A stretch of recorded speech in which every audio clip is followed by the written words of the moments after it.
Welcome to the Michigan Golfer Show. Join us each week as we explore the people, the places, and the events that shape our great game. Hi, I'm Jack Berry, and today I am with a fellow Michigan State alum, Harry Bowers, who is a notable golf architect in our state. Our state has a whole bunch of very famous and successful golf architects, and a number of them started out in the business, I think, at Michigan State. Is that right, Harry? I think so. There seems to be quite a few. When did you get out of state, and how did you get into designing golf courses? I was 1983, and I had sent my resumes out like everybody else did to every golf course architect in the business. I did go through a dual bachelor degree program, so I did have a degree in turfgrass management as my backup. And Mr. Jones, Robert Trent Jones Sr., used to come out and give a talk to the two-year turfgrass students. Well, I was a four-year student, but Dr. Ken Payne was the head of the program for the two-year program, and he invited me to sit in because he knew what I wanted to do. And the second year, I kind of boldly went up and shook Mr. Jones's hand and flipped him a resume, and I doubled down by sending one to the office in Montclair, and I guess it was February. I hadn't even finished my last two courses in landscape architecture, and I got the call and went out to New Jersey and never looked back. I never did finish the last two classes. I've got my degree in turf, but not in landscape architecture. So what was the first project that you worked on for Robert Trent Jones? Roger Rule, which was our senior architect and really my mentor, and Roger was pretty territorial. So I started out in mostly renovation. But it's Robert Trent Jones Sr., so I got to work on Baltusrol and Aronimink and Malone Golf Club up in New York, and it was fun. I mean, I was a dream job, even though it was renovation. But the first job that I got as far as working on a new course was Treetops. But then at Treetops, there's a brand new property up there. Well, Roger kind of came to me and said, boy, this is some of the most fantastic topography I'd ever worked with. And he said, you're from that area, so you need to be involved in this project. So I was, of course, ecstatic. I mean, this is great. And by the way, I still to this day think that Roger Rule, which was probably one of the best I ever saw at routing a golf course, particularly if it had topography on it. He was an engineer from Yale by trade, and civil engineer, and boy, he could route a golf course. He was just a master at it. I still think that routing is fantastic. Well, when you stand up there where Robert Trent Jones said, what do you want to name the course, was Treetops. That's all you can see from here. Now, how long did your job last up there at Treetops? Well, I can remember, Roger and I started flagging trees in the winter. There was snow on the ground, and a lot of it, because once they started clearing, some of the bulldozer operators would say, how in the hell did you get those flags so high up in the trees? Well, we were standing on 3 feet of snow when we were marking them, and both Roger and I are both tall, so we'd always mark them high. But I remember we started flagging the trees, and in those days, that's what you did. One guy went down one side of the fairway, and the other guy went down. You had stakes where the center line.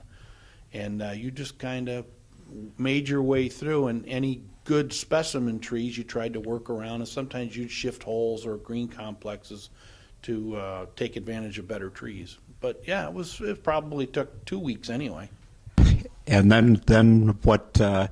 When they start clearing, how long does that take? I think it took us all summer to build that golf course. I remember, and like I was saying to Art, I've got a picture somewhere of me and Mr. Jones on one of the tees, and you can see where it was hydro-mulched, hydro-seeded and hydro-mulched.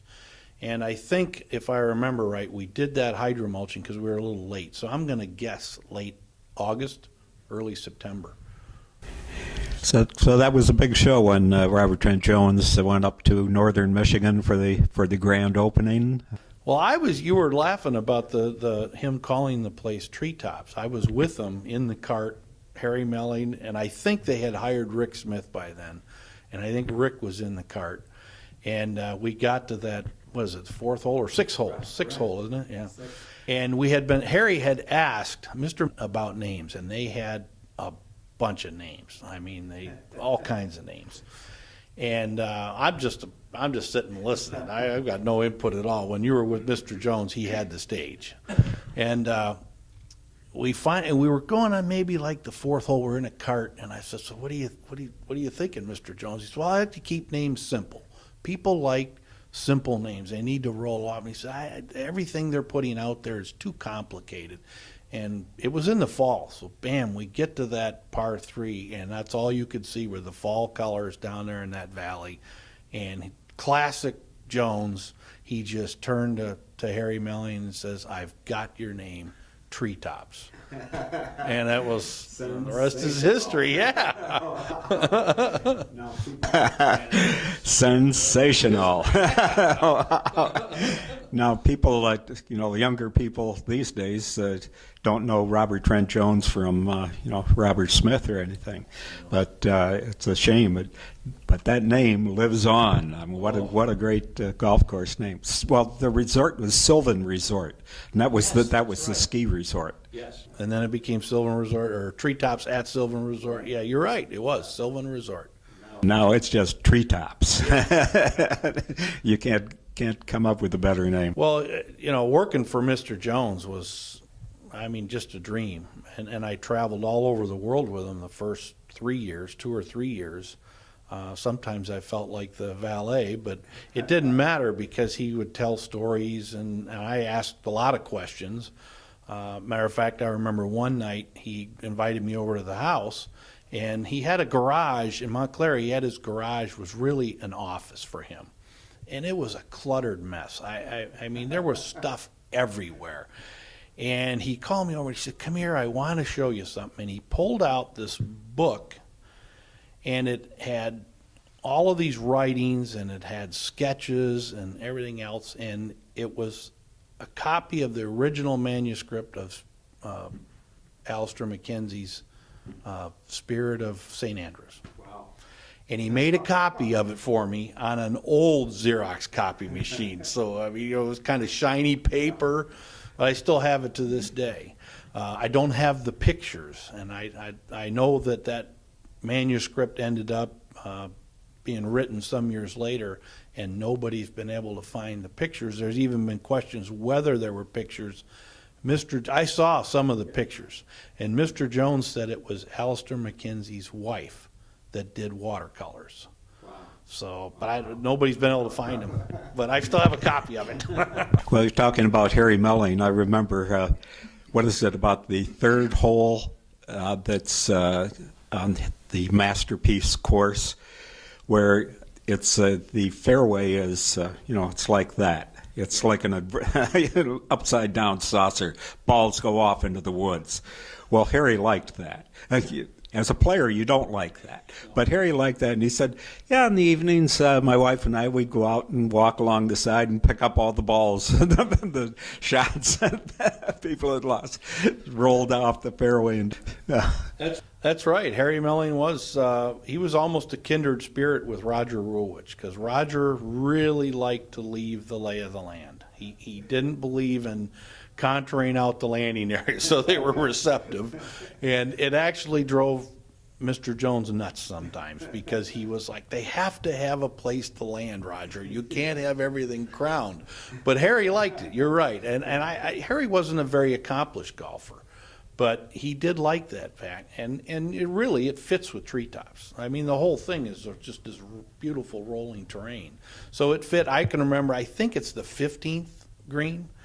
That's got a nice backdrop to it. You kind of look over a valley, and at one time we had mounds behind that green. We were roughed in some big mounds, and that's what Mr. Jones wanted. He kind of wanted more of a catcher's mitt.